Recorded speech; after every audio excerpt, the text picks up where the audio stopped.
Uma tempestade gigante pegou os discípulos de surpresa no meio do mar.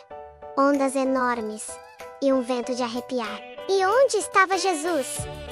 Dormindo calmamente no fundo do barco. Os amigos dele gritaram: Mestre, não se importa que a gente morra? Jesus levantou e disse apenas: Aquiete-se. E buf, o vento parou, e o mar virou um tapete de paz. Até o vento obedece à voz dele. Não importa o tamanho da sua tempestade, Jesus está no seu barco. Tem, rapaz. Diga o like se você já sentiu essa paz.